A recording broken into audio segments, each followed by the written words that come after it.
Hey, and welcome to Chapter 9.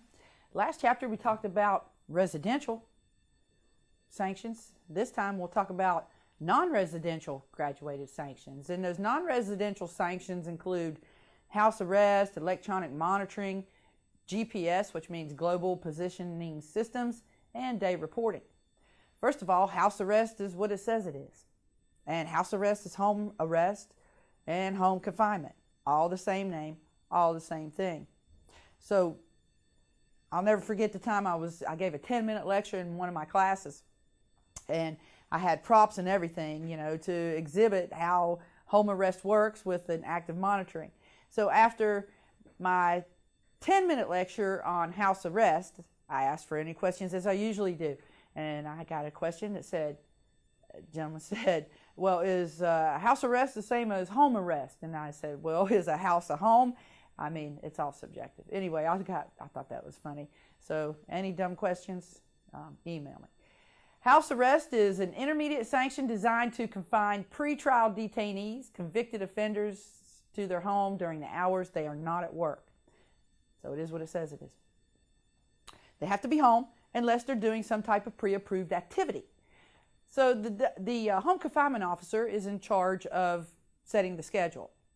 And in Mineral County, where I'm located, I'm on the day reporting board, and we handle the day reporting center board, and we handle the home confinement in this area.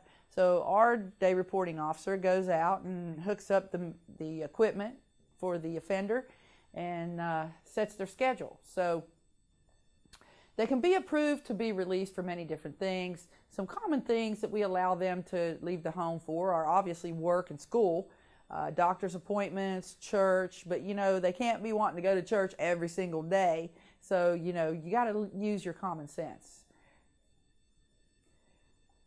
Sometimes we use home confinement for people who can't make bail but need a little bit of supervision. Sometimes home confinement's used as a condition, an extra special condition of probation. And sometimes it's coupled with home-based voice verification. So what's the purpose? Why do we use home confinement? It meets with a lot of criticism. A lot of times people are like, well, that's no punishment at all. They can sit around, they can still drink, they have friends come over, what's the punishment? Well, I've literally seen people that are on home confinement caseloads that call the officer and say, hey, you got to get me out of this home. I can't stand my wife any longer. So, they're like asking to go back to jail. So it can be a punishment. It's all in how you look at it. So we've come to use house arrest as an alternative to prison quite a bit in our system, simply because it's very expensive to incarcerate people. So it also allows the offender to avoid a stigma of probation, stigma of imprisonment, and it allows them to maintain family ties. Is it effective?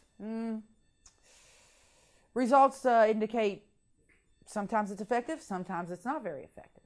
It depends on how you gauge effectiveness. So next I'm going to move on to electronic monitoring, EM. Electronic monitoring is a correctional technology. It's used in intensive supervision probation, specialized parole, day reporting centers, and house arrest. The way this works is that the offender will have an ankle bracelet, and they have a box at their house. It's usually plugged into the phone, and the box at the house plugged into the phone reads the signal that's being emitted from the ankle bracelet. And they are allowed to leave and be out of the area for a certain amount of time if it's pre-approved leave. And if they are not where they're supposed to be, that home box sends a signal to the mainframe computer, who in turn sends a signal back to the probation office indicating that there's a violation that's occurring. At that juncture, the officer is supposed to get up and go and check on that inmate, or offender rather, and see where they are. So it's used for people who haven't been convicted yet or have been convicted yet. GPS is an alternative to electronic monitoring. Now, it is more expensive than your average electronic monitoring. The monitoring cost varies in districts, but around here it's like $10, $12 a day, depending on what they use. But GPS can run anywhere from $13 to $17 a day, and the way it works is that it sends a ping off a satellite. And we took this technology, it's early military technology, and what it does, it uses 24-hour military satellites that orbit the Earth, and they have like 5 ground control stations to pinpoint locations anywhere in the world. So think of it like this, though. Most everybody has cell phones, and when you're on the cell phone, sometimes you can roll through dead zones, and that's the same way GPS works. Sometimes that's the downfall of GPS. If you have an offender that's somewhere, they can get in a dead zone, and you're not going to get a hit from them, and they're going to look like they have violated their supervision. They also have short battery lives, so those are a couple pitfalls. Next thing I'm going to talk about is day reporting centers, DRCs. So there's a couple different types, but first of all, I'll give you an overview. It's like a one-stop shop for corrections, and it is what it says it is. The offender has to report daily, and the day reporting center has to know what that offender is doing 24 hours a day. So they submit schedules, and they are in those schedules. They're expected to either be looking for work or have work or go to school. And if they don't do any of those, then they do community service. So we also have, well, I say we because I'm part of the board here, but they offer services like counseling services, educational services, and a lot of referrals. It can be used for pretrial detainees, reentry programs, new parolees. It can be kind of looked at like a halfway in or a halfway out type phenomenon as well.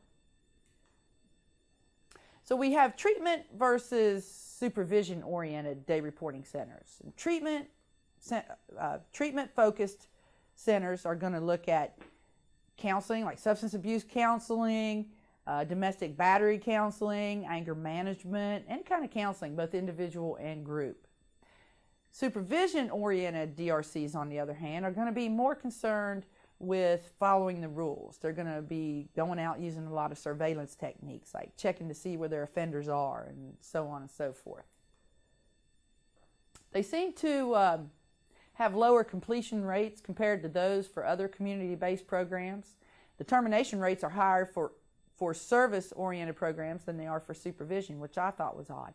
And termination rates are higher for programs that last longer than 6 months. So it's meant to give a short-term intervention for a lot of inmates.